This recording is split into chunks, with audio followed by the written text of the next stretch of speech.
Merhaba arkadaşlar, ben Elif Premlise, bebeğim örgülerim, örgü kanalıma yeniden hoş geldiniz. Bugün aslında kız bebeklere özel değil, öyle demeyeceğim ama renk ve kullanmış olduğumuz süslemelerle beraber bir kız bebek süveteri. Ama aynı zamanda erkek bebeklere özel renklerle çalıştığınızda mavi gibi, sarı gibi, yeşil gibi ve önündeki süslemeleri erkek bebeklere uygun figürler kullanarak çalıştığınızda aynı zamanda bir erkek bebek süveteri çalışmış olacaksınız. Çok kolay bir anlatım yaptım. Çok keyifli öreceksiniz, çok eminim. Ve arkadaşlar 100 gram ipimin yarısını ancak kullandım. Yani şu görmüş olduğunuz süveter ortalama 0-1 yaşın, hatta 1 yaşı biraz geçkin bile olabilir. Bebeğin gelişimine göre değişkenlik gösterir. Ama ortalama 1 yaş diyelim. Yani 1 yaşın giyebileceği bir süveter çalışmasını yarım yumak iple çalıştık. Bu ne demek oluyor? 2-3 yaşa kadar bir yumakla beraber bu çalışmayı uygulayabilirsiniz. Videonun sonunda nasıl büyütebileceğiniz hakkında size bilgi verdim. Daha büyük bedenlerde örmek isteyen arkadaşlar o bilgilerden faydalanabilir.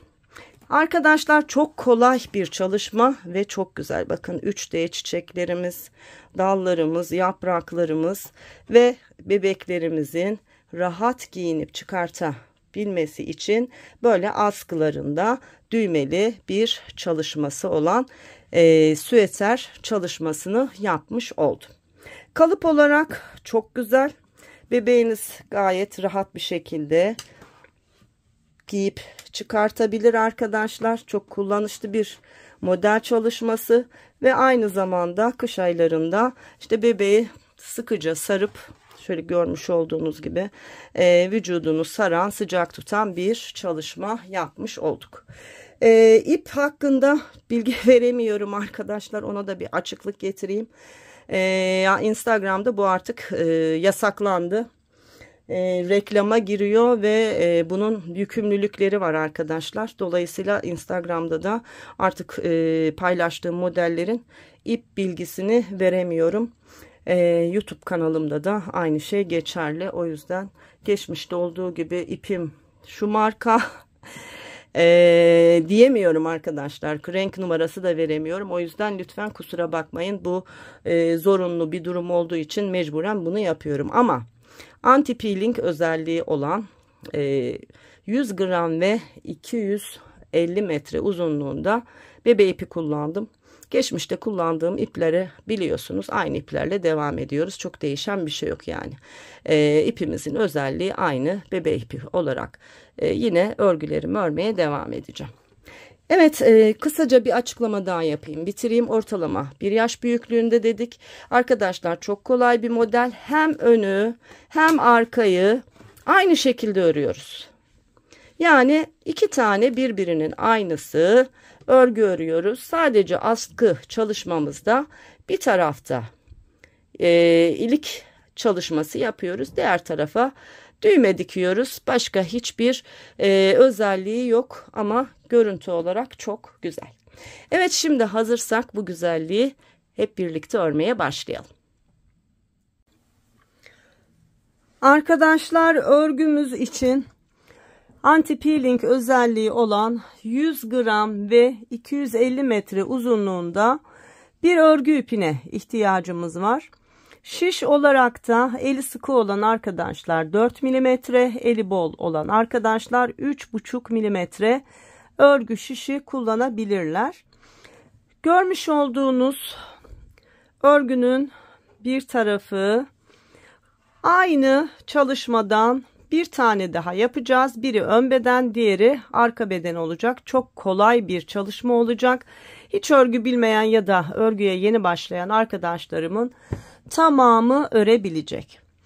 Arkadaşlar, örgümüze klasik ilmek atma tekniği ile beraber 58 ilmek atarak başlıyoruz ve tekli lastik örüyoruz. Yani bir düz bir ters, bir düz bir ters, bu şekilde tam 10 sıra lastik örgü örüyoruz. Bakın 2, 4, 6, 8, 10.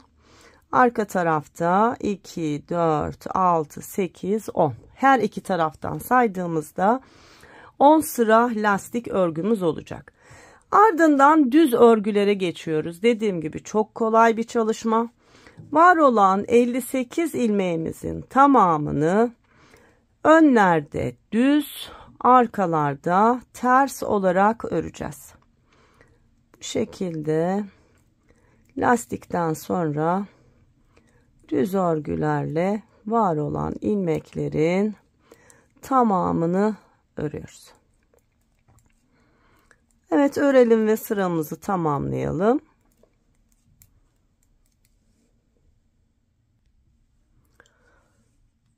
Düz örgülerle sıramı tamamladım. Şimdi örgümüzün arka tarafındayız. Arka tarafta da var olan ilmeklerin tamamını ters örgü olarak örüyorum ve yine sıramı tamamlıyorum. Yapmamız gereken şey sadece bundan ibaret arkadaşlar. Önlerde düz, arkalarda ters örgü örerek istediğimiz uzunluğa gelene kadar örgümüzü öreceğiz.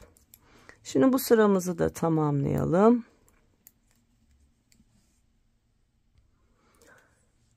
Evet, ters örgülerle sıramı tamamladım. Örgümüzün ön tarafında yine düz örgü, arka tarafında ters örgü olarak örmeye devam edeceğiz. Bu şekilde arkadaşlar tam 36 sıra öreceğiz. Bakın 2 sıra ördük, hemen 2 sıramız burada. 1 2 saydık. Bunu 36 sıraya tamamlayacağız. Şimdi ölçü de vereyim size.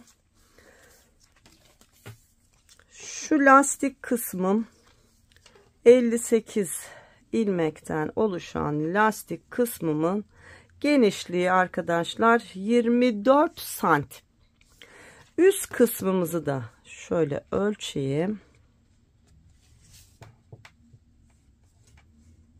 Bakın bu da 26 hatta 27 santim civarı. Yani bu arkadaşlar ortalama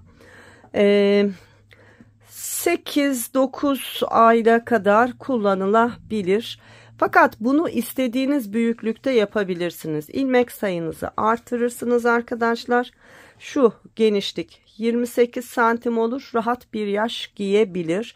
Ya da daha büyük bedenlerde yine beden tablosuna uygun bir şekilde çalışarak istediğiniz büyüklükte örebilirsiniz. Yetişkin olarak kendinize de örebilirsiniz.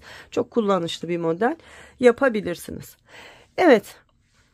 Şu boy uzunluğunu da vereyim. Toplamda kaç santim şöyle bitmiş olacak. Bakın 22,5 santim uzunluğunda bir ölçümüz olacak. Şu 36 sıra düzümüzle alttaki lastiğimizi ölçtüğümüzde de toplamda 15 santim örgümüzü ördükten sonra artık kol altı kesimlerini yapacağız. Evet, buraya kadar 36 sıra örgümüzü örelim. Sonra şu kesimlerle devam edelim.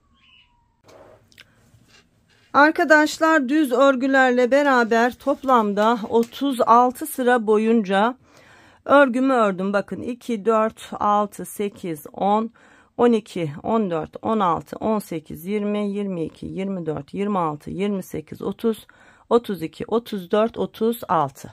Şimdi kesimlere başlayacağız. Bakın birebir aynısını uygulayacağız. Kenar kısmımızda yine tekli lastik çalışmamız olacak. Şu aradaki düz örgülerden keserek her iki taraftan şöyle bir kol oyuntusu yapacağız. Hemen başlayalım. Bu sırada lastik örgüye de başlıyoruz. Şöyle yapıyoruz. İlk ilmeği boş aldım. İkinci ilmeği düz ördüm. 2 düz ilmekle beraber lastiğimize başlıyoruz. Sonra bir ters, bir düz, bir ters, bir düz, bir ters örüyoruz. Bakın 2, 4, 6, 7. Şurada kaç sayalım? 2, 4, 6, 8. tam 10 tane lastik yapmış oluyoruz. Şimdi 2, 4, 6, 7, bir ilmek düz 8, bir ilmek ters 9. 10. ilmeği düz öreceğiz lastik örgü olarak, aynı zamanda da kesime başlayacağız arkadaşlar. Bakın sağdan sola doğru 2 ilmeği birlikte örüyoruz ve bir kesim yapmış oluyoruz. Devam ediyorum, artık düz örgü örüyorum, aradaki düzleri örüyorum. Sıra sonunda 11 ilmek kalana kadar devam ediyorum. Sıra sonunda 11 ilmek kalınca hem kesim çalışmamızı yapacağız hem lastik örgümüzü öreceğiz.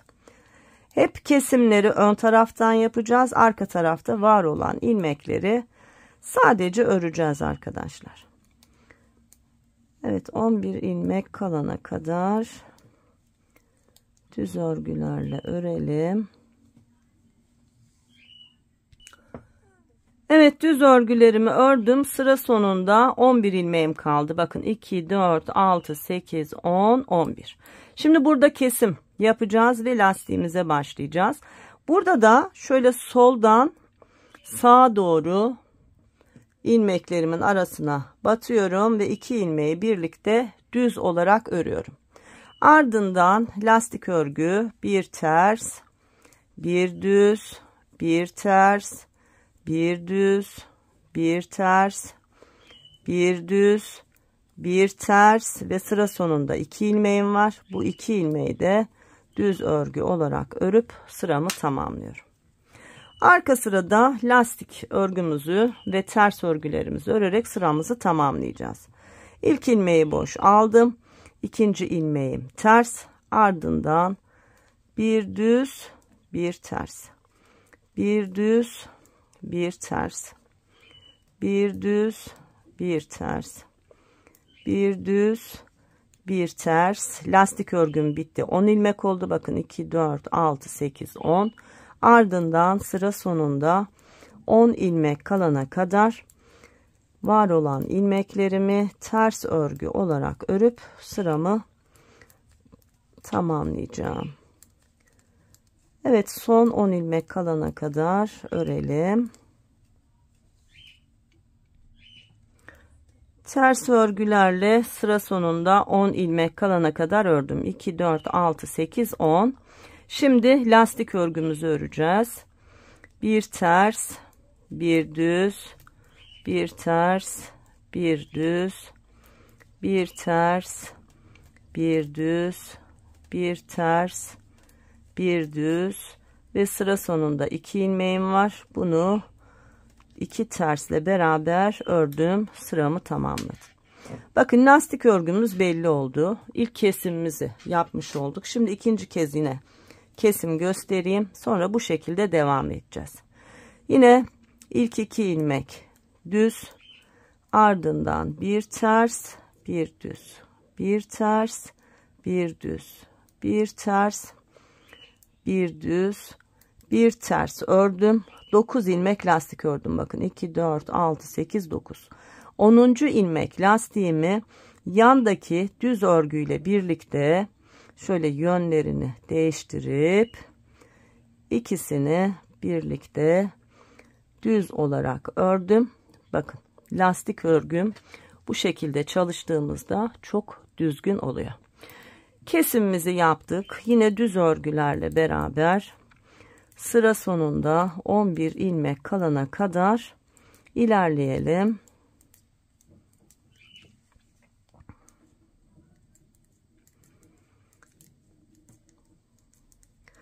Bu sırada ikinci kesimimizi yapmış olduk.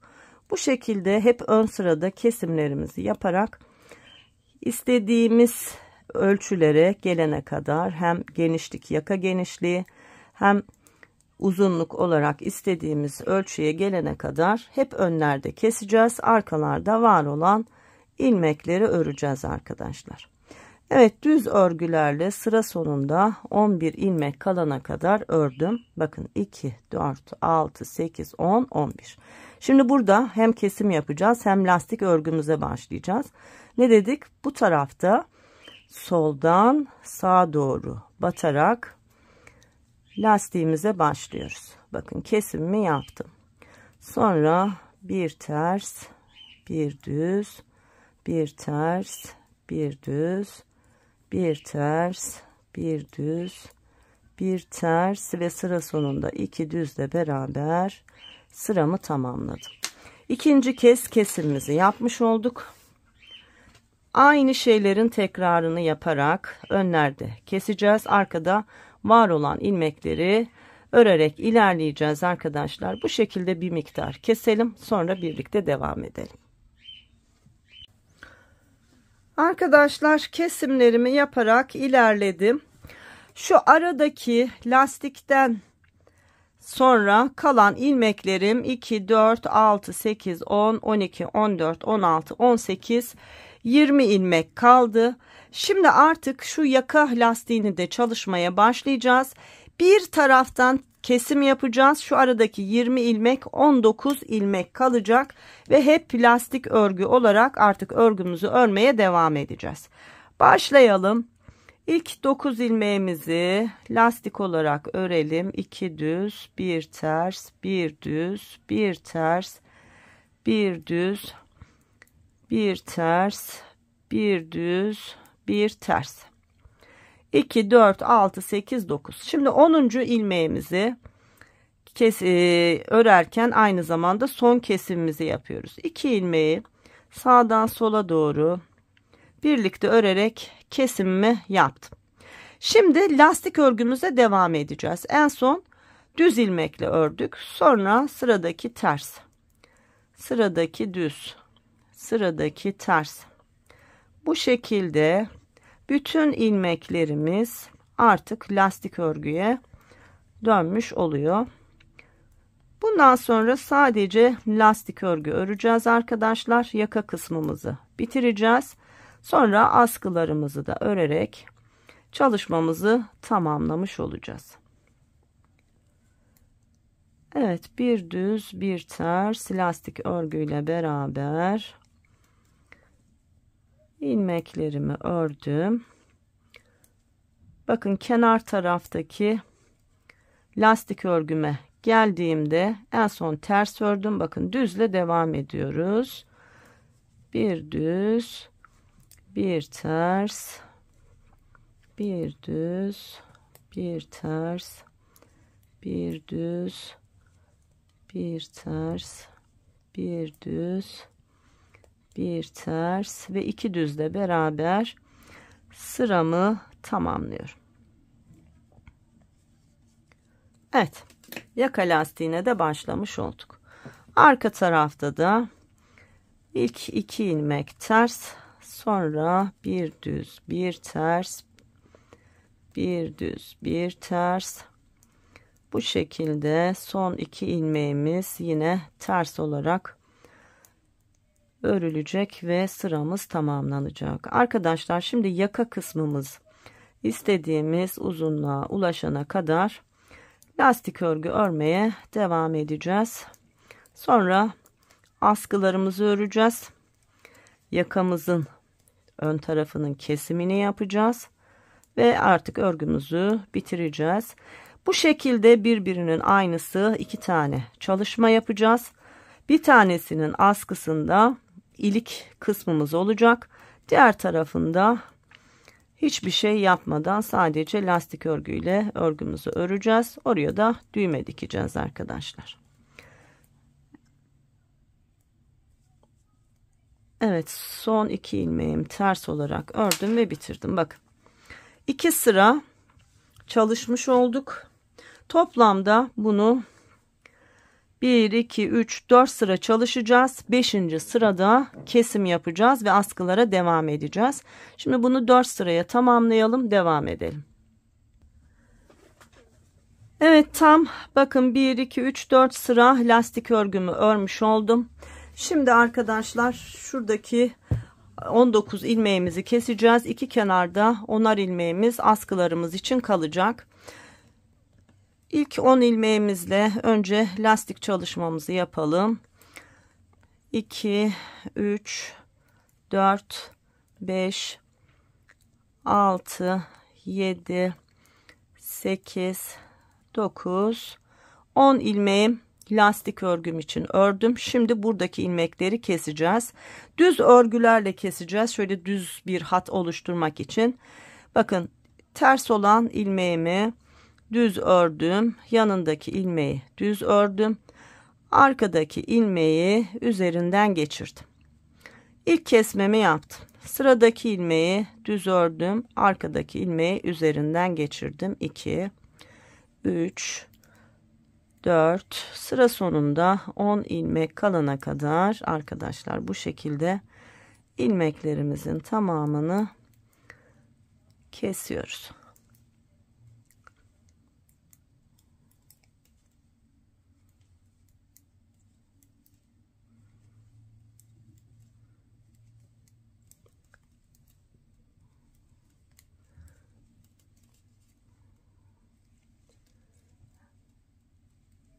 Evet. Son birkaç ilmeğim kaldı.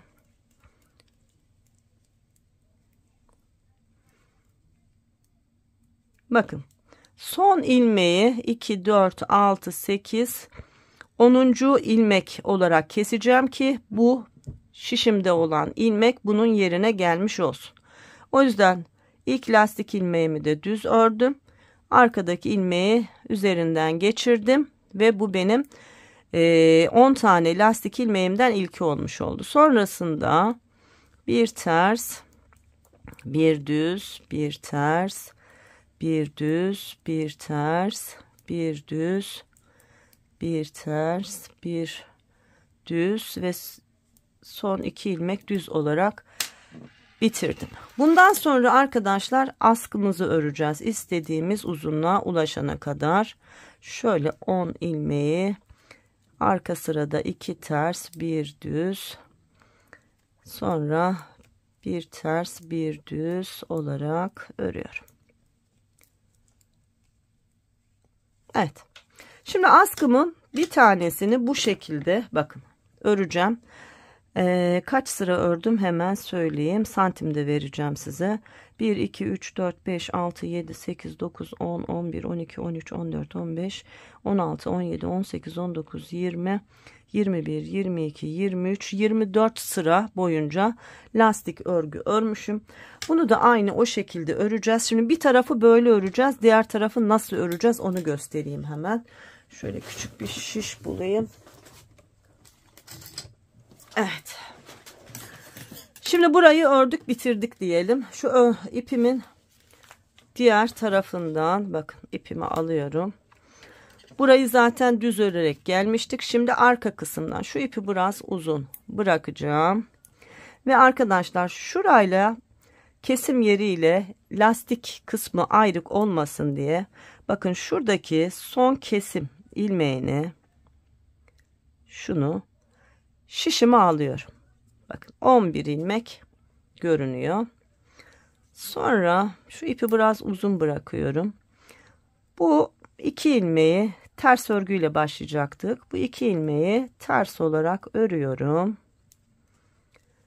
Ardından bir düz, bir ters, bir düz, bir ters, bir düz, bir ters, bir düz ve 2 tersle sıramı bitiriyorum. Şimdi burayı da bir sıra daha öreyim arkadaşlar, göreceksiniz. Yani her iki tarafında nasıl çalışıldığını gösteriyorum. Her iki tarafı da öreriz. Sonra ilikleri açarak bitiririz zaten. Bakın bunu böyle yaptığım için şurada bir ayrıklık olmadı. Eğer böyle yapmasaydık orası böyle hafif ayrık olarak kalacaktı. Yine var olan ilmekleri lastik olarak örüyorum. Yine şişimde 10 tane ilmeğim var.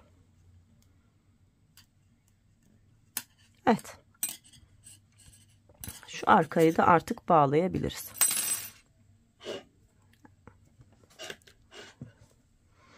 Evet. Her iki askımızı da bu şekilde örelim. Sonra iliklerini birlikte açarak artık örgümüzü bitirelim. Arkadaşlar, askımın ilikli olan kısmında şöyle 15 sıra ördüm. Bakın 1 2 3 4 5 6 7 8 9 10 11 12 13 14 15 sıra. Şimdi ilik açacağız. Bir parçaya ilik açacağız, diğerini sadece öreceğiz ve keseceğiz. Başlayalım. İlik çalışmamızda yine lastik örgümüzü örerken şöyle 3 4 ilmek ördükten sonra şişime ipimi doluyorum. Sıradaki 2 ilmeği birlikte örüyorum ve ilk iliğimi açtım. Ardından bir ters, bir düz, bir ters, bir düzle beraber sıramı tamamlıyorum. Aynı çalışmayı şimdi bu tarafta yapacağız. Burada da şöyle yapalım. 1 2 3 4 5 ilmeğimi örüyorum. Bir doluyorum. Sıradaki 2 ilmeği birlikte ördükten sonra yine bir ters, bir düz ve sıra sonunda 2 düz olacak şekilde iliğimi tamamlamış oluyorum. Arka kısımda yine devam ediyoruz. İlk ilmeğimi ters boş olarak aldım. Sonra bir ters, bir düz, bir ters, bir düz, bir ters, bir düz, bir ters, bir düz ve bir tersle beraber bu kısmı ördüm. Siz ayrı ayrı da askıları örebilirsiniz. Ben pratik olsun diye böyle yaptım. İsterseniz benim gibi ipin bir tarafının içinden bir tarafının dışından olacak şekilde siz de örebilirsiniz. Diğer tarafta da ilk ilmeği boşaldım. Sonra bir düz, bir ters, bir düz, bir ters, bir düz, bir ters, bir düz ve 2 tersle sıramı tamamladım. İliklerimiz de bitmiş oldu. Bakın ilik çalışmalarımız burada, her iki tarafta da. Şimdi bir iki sıra daha örelim, artık keserek bitirelim. İlik çalışmamdan sonra 4 sıra daha örgümü ördüm. Bakın şimdi artık örerek kesme tekniğiyle kesebiliriz. Yine normal lastik örgümüzü öreceğiz. İlk ilmeği boşaldım, ikinci ilmeğim düz ördüm, arkadaki ilmeği üzerinden geçirdim. Sıradaki ilmeğim ters, ters olarak ördüm, arkadaki ilmeği üzerinden geçirdim. Sıradaki düz, düz olarak ördüm, arkadaki ilmeği üzerinden geçirdim. Arkadaşlar, bu sırada kesim yaparken ipinizi biraz sıkı tutun. Şöyle toplu, düzgün, sıkı bir kesim olsun, askı kısmı olduğu için. Bu şekilde ilmeklerimizi örerek keselim ve artık çalışmamız bitti arkadaşlar. Yan dikişlerimiz kaldı ve eğer arzu ederseniz süeterinizi süslemek isterseniz size bir alternatif süsleme de göstereceğim. İsteyen arkadaşlar o süslemeyi de yapabilir. Ama yelek bitti. Evet. Son ilmeği de bakın şu kısmı özellikle sıkı kestik, düzgün olsun diye. Şimdi şu diğerini de aynı şekilde yapalım. Diğer askımızı da keselim. Yine ilk ilmek boş, sıradaki ilmek ters olduğu için ters olarak ördüm, arkadaki ilmeği üzerine geçirdim. Sıradaki düz ilmek düz ördüm, arkadaki ilmeği üzerine geçirdim. Sıradaki ters, sıkıca ters ördüm, arkadaki ilmeği üzerine geçirdim. Evet, bu şekilde ikinci askı çalışmamızı da kesiyor ve bitiriyoruz.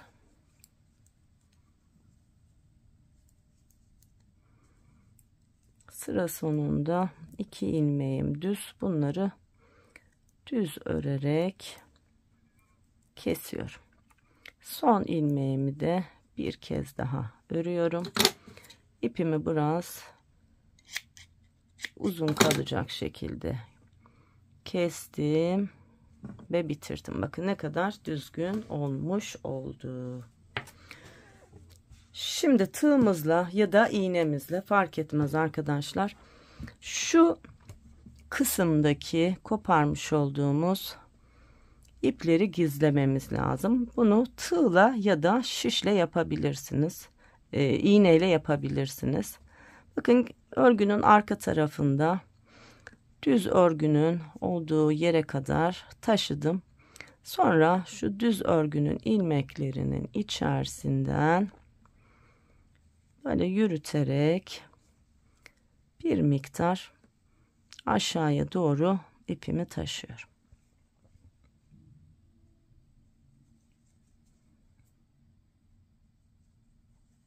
Evet, bakın hiç belli olmuyor. Tertemiz bir çalışma olmuş oldu. Diğerlerini de aynı şekilde yapalım arkadaşlar. Yan dikişle devam edelim. Arkadaşlar, düğme dikecek olduğum kısımdaki iplerim uzun olduğu için bakın önce içeriye aldım, yürüttüm ve tam düğme yerinin oradan çıkardım. Bu ipleri düğme dikmek için kullanacağım. Şimdi yan dikişlerimize gelelim. Yan dikişlerimizde de eğer başlangıçta uzun bir ip bıraktıysak onu kullanıyoruz, ama uzun bir ip bırakmadıysak yeniden iğnemize ipimizi takıyoruz. Şöyle bir düğüm atalım.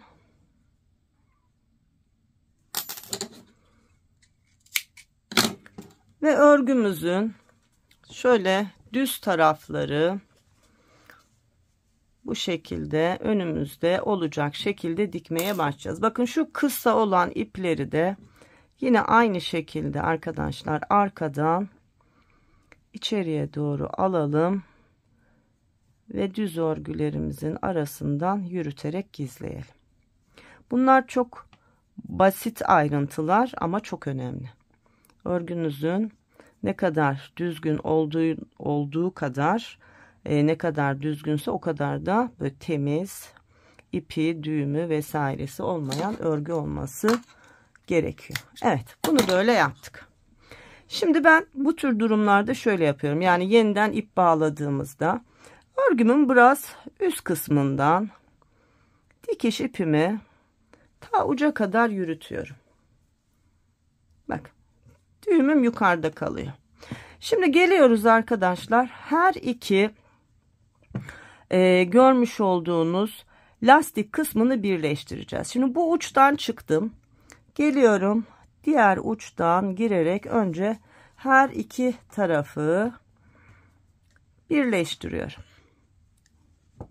Önce her iki taraf birleşiyor. Bakın sonra ilmek aralarından bir sağdan bir soldan şöyle batarak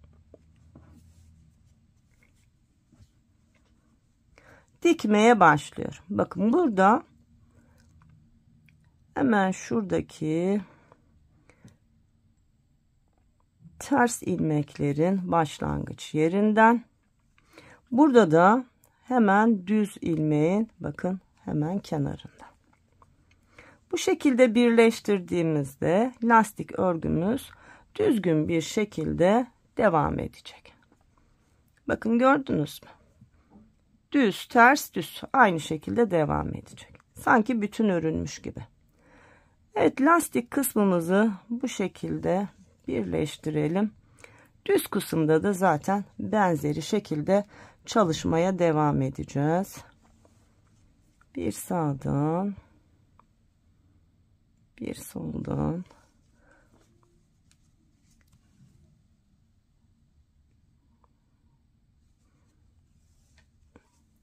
evet, lastik kısmımızı bitirdik. Düz ilmeklerimizin olduğu yere geldik. Bakın şu ipi şöyle çektiğimde gördünüz mü ne kadar düzgün çalıştık. Şimdi aynı çalışmayı düz örgüde de devam ediyoruz. Bakın aynı hizada değişen bir şey yok. Yine Bir sağdan, sonra geliyorum bir soldan. Bir sağdan, bir soldan. Bu şekilde şuradaki lastik örgümüzün olduğu yere kadar dikelim. Evet, dike dike geldim. Bakın lastik kısmıma yaklaştım. Burayı beraber tamamlayalım. Yine bir sağdan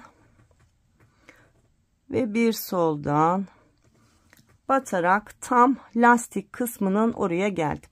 Arkadaşlar, burada sağlam olabilmesi için şöyle karşılıklı yine ilmek arasından şöyle batıyorum.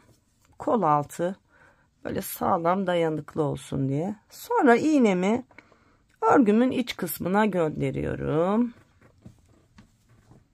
Bakın iç kısmımızda ne kadar düzgün oldu. Burada yine düğümleyerek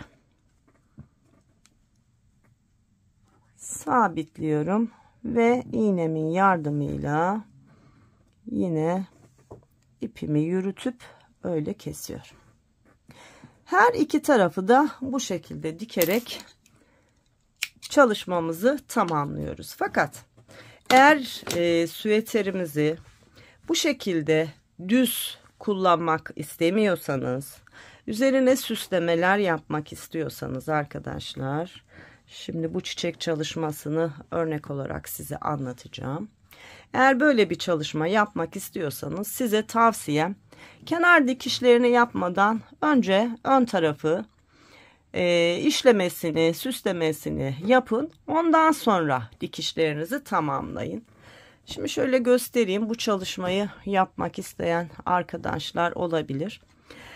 Bu çiçek figürü çalışmasını oynatma listesinde figürler bölümünde aslında anlattım. Ama hızlı bir şekilde şimdi o videoyu arayıp bulmakta zorluk çeken arkadaşlar olabilir diye düşündüğüm için hızlıca anlatacağım. Ben koton ip kullandım. İplerin artık isimlerini, markalarını filan söyleyemiyoruz arkadaşlar. Ciddi problem oluyor. Şöyle söyleyeyim, 100 gram ve 330 metre uzunluğunda pamuklu koton bir ip kullanıyorum. Ve 2,5 numara örgü, 2,5 milimetre örgü tığım var.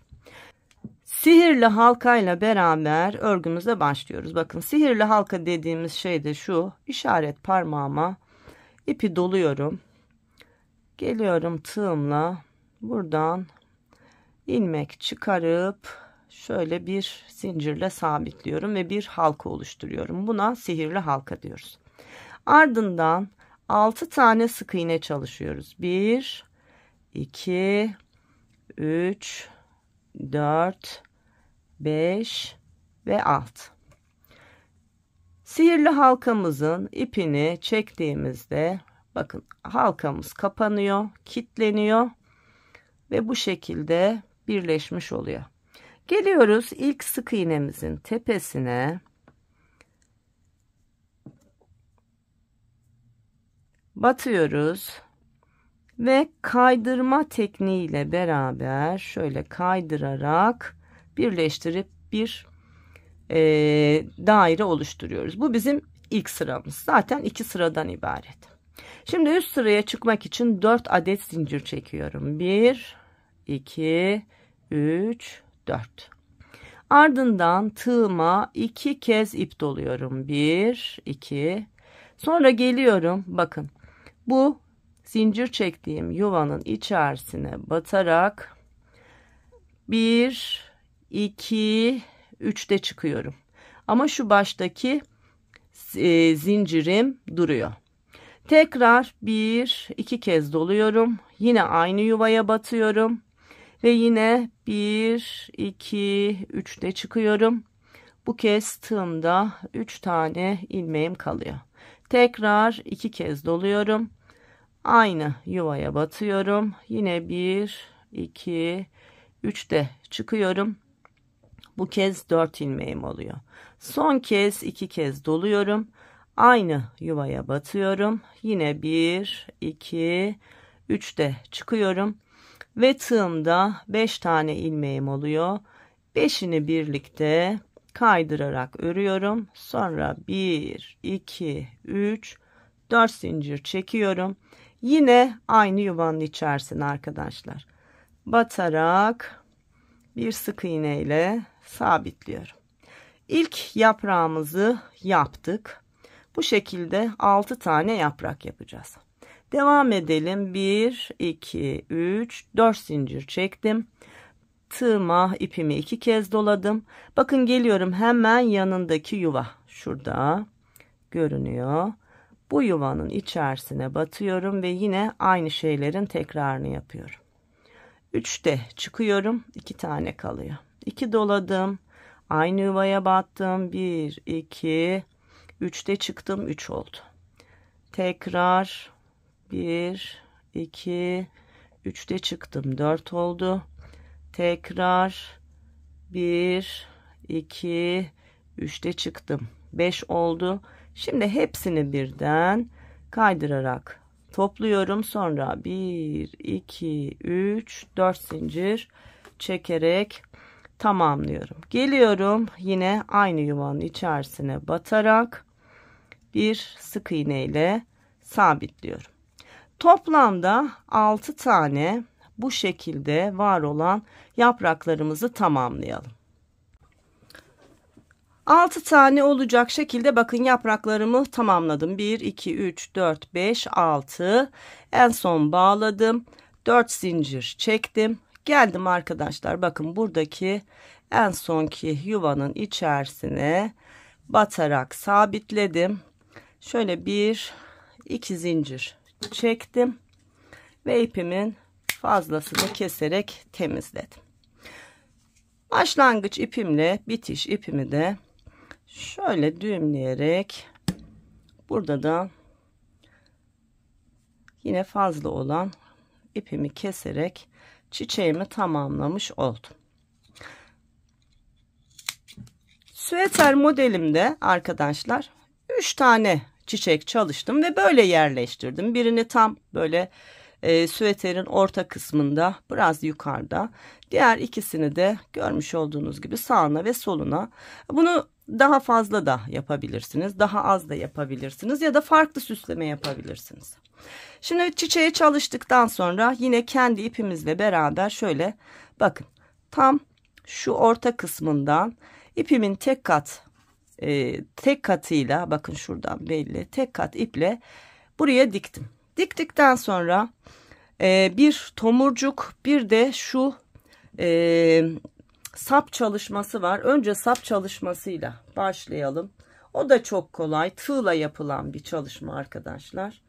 Hemen ipimizi alalım. Yine aynı tığımızı kullanıyoruz. Bakın burada da tam çiçeğin şöyle dibinden başlayacağız.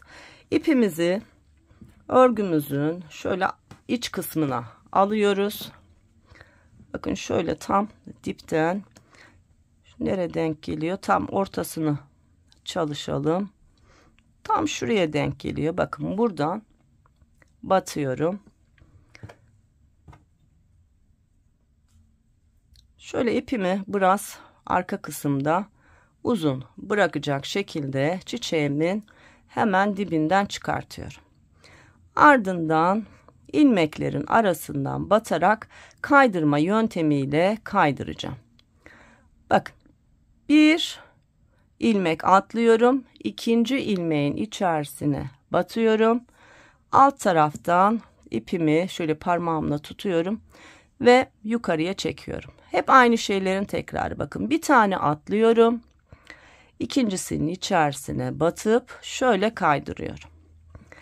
Bir atlıyorum, ikincisine batıp kaydırıyorum. Şu ipi biraz bol bırakın. Böyle rahatça çekmeden aşağıya doğru uzansın. Hep bir atlayıp ikinci ilmeğin içerisine batarak ilerliyorum. Bakın. Zincir çeker gibi. Bir tane atladım, ikincisine, bir tane atladım, ikincisine. Şimdi isterseniz şöyle benim gibi yaprak çalışması da yapabilirsiniz. Bunu da yaparken hiç değişen bir şey yok. Bakın şöyle örgümü kendime doğru çeviriyorum. Şimdi yaprağı şuraya yapacağım mesela.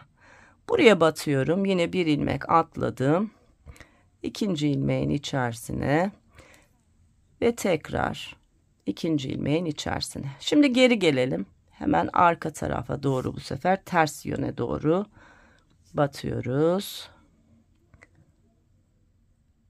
Şu ilmeği bölmeden bak şöyle battım, kaydırdım, geldim aynı noktaya, şuraya battım ve yine bakın kaydırdım. Yaprağımı da çalışmış oldum. Ardından yine bir ilmek atladım, ikincisine battım ve bakın çalışmamı tamamlamış oldum. En son şöyle hemen hiç ilmek atlamadan bir sonraki ilmeğin içerisine battım. İpimi yine uzun bırakarak kestim. Şu ilmeği kaybetmiyorum. Bunu yine hemen bir sonraki ilmeğin arasından şöyle arkaya alıyorum. Bakın. Kesmiş olduğum ipi içerisinden geçirip şöyle biraz çektiğimde bakın arkadaşlar, görüntümüz böyle olmuş oluyor. Şimdi burayı da aynı şekilde önce düğümleyelim. Zincir çalışmasıyla sabitleyelim. Ardından şöyle birkaç kez örgümüzün içerisinden yürüterek gizleyelim.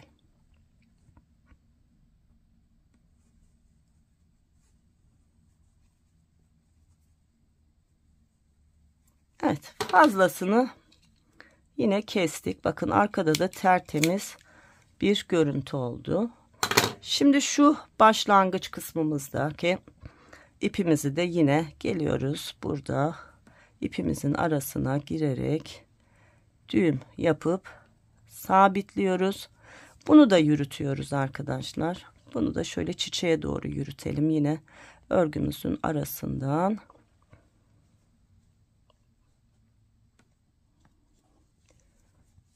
bir kez daha yürütürsem yeterli. Geldim yine ilmeğimin arasından yürüttüm. Bunun da fazlasını keserek temizledim.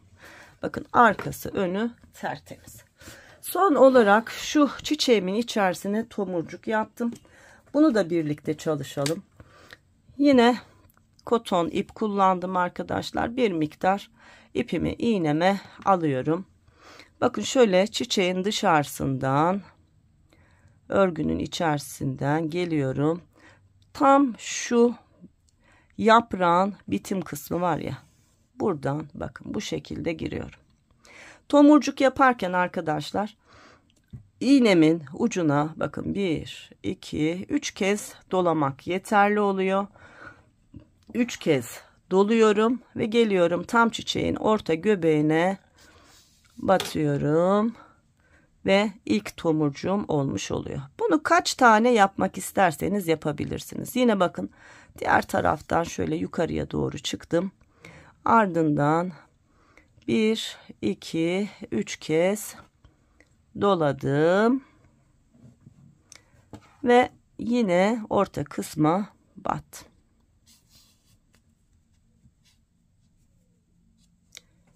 İkinci tomurcuğumu yaptım. Yine diğer taraftan çıktım.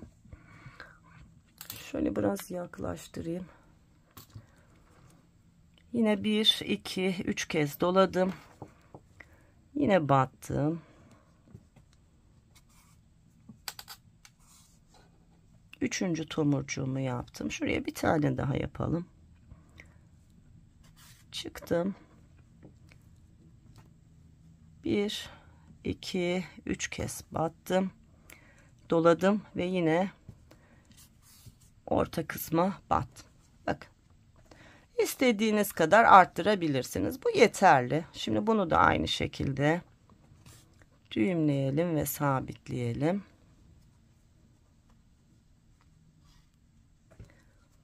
Yine örgümüzün içerisinden yürütelim ve fazla olan kısmını keselim.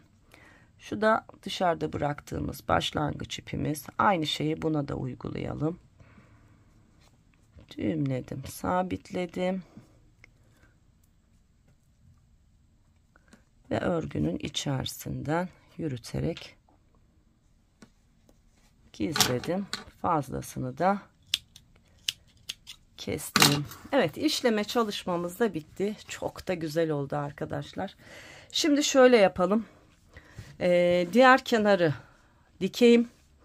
Düğmelerimi dikeyim arkadaşlar. Süeterimin son halini sizlerle paylaşayım. Ardından nasıl büyütüp nasıl küçülteceğiniz hakkında da size bilgi vereyim. Evet arkadaşlar, bakın ne kadar güzel bir çalışma yapmış olduk. Enimiz, boyumuz, kalıbımız yine harika bir çalışma oldu.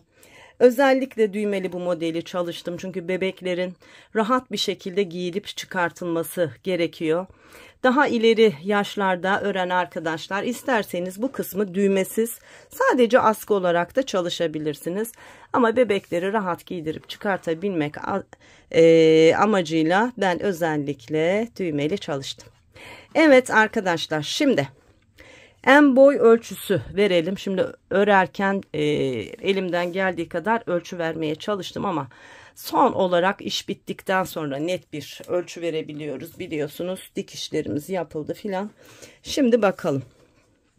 Şöyle tuttuğumuzda 26-27 santim genişliğimiz var. Şöyle askımızda dahil tuttuğumuzda 29 santim uzunluğumuz var. Yani ortalama yine bir yaşa kadar giyilebilecek büyüklükte bir çalışma oldu arkadaşlar. Bakın esniyor. Aslında hani bir yaş hatta 1,5 yaşa kadar da bebeğin gelişimine bağlı olarak giydirilebilecek bir çalışma oldu. Şimdi biz bunu böyle küçük çalıştık ama sadece ilmeklerinizin sayısını arttırarak 1 santim, 2 santim, 3 santim eninden ve aynı şekilde boyundan, yaka kısmının ayarlamalarını vesairesini yaparak çok kolay bir çalışmadır. İstediğiniz yaşa, hatta yetişkine, yani kendinize bile örebilirsiniz. Çok da güzel oldu. Aşağı yukarı arkadaşlar, bakın artırmak istediğinizde santim olarak yola çıkarsanız herkesin el örgüsü farklı, kullandığı ip farklı. Şöyle ölçün, tamam mı? Mesela burada 1 2 3 4 ilmek 2 santim, yani 2 ilmek 1 santim olarak düşünün arkadaşlar. Eğer eliniz benim gibi ise ve böyle bir ip kullandıysanız, daha büyütmek istiyorsanız 1 santim büyütmek için 2 ilmek ilave edebilirsiniz. Böyle ikişer ilmeklerle istediğiniz büyüklükte enini yaparsınız. Sonra doğru orantılı olarak şu kısmında yine 1 santim, 2 santim ve kesimleri ona göre ayarlayarak, askı boyunu yine yaşa, bedene göre ayarlayarak istediğiniz yaşa uyarlayabilirsiniz. Evet, beni izlediğiniz için çok teşekkür ederim. Umarım çok beğenirsiniz.